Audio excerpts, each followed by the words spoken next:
Hello guys, it's Mr. Alan C, and today's how-to guide will show you how to make plaster of Paris.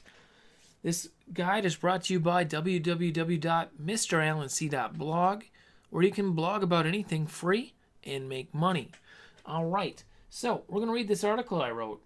It's called How to Make Plaster of Paris. This is a simple guide, guys.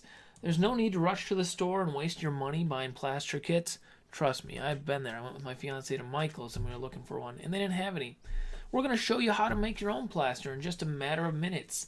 And the best part is the ingredients are probably already sitting in your kitchen. To begin, find a large plastic bowl, guys. You're going to want to use plastic because plaster will easily come out of the plastic bowl rather than getting stuck to it. Once you have your plastic bowl, you're going to want to gather 3 cups of white flour and 1.5 cups of warm water. How easy is that?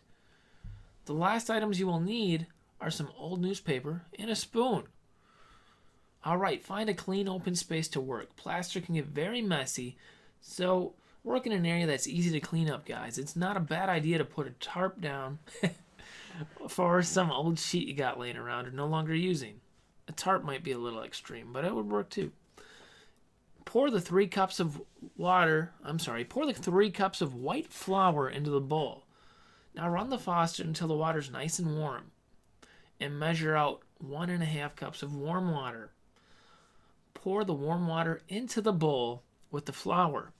Take your little spoon and begin mixing, stirring in a circular motion. Really, you can go zigzag if you want. Just make sure you mix it up good, guys.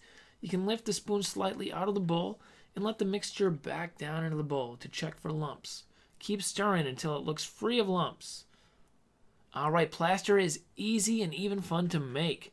However, you gotta be careful, guys. Don't do it ahead of time. It has a short lifespan, just over an hour and a half. So don't go making your plaster ahead of time.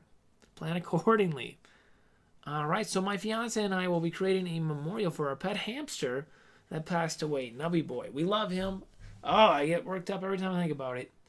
We figured this would be an excellent way to honor his life. I'm gonna try this myself. Guys, have fun, enjoy, and be sure to subscribe for more how-to guides. We cover everything. Hit that thumbs up button, subscribe, and check us out over at mralanc.blog, where you get paid to blog about anything you love. Catch you next time, guys. Bye-bye.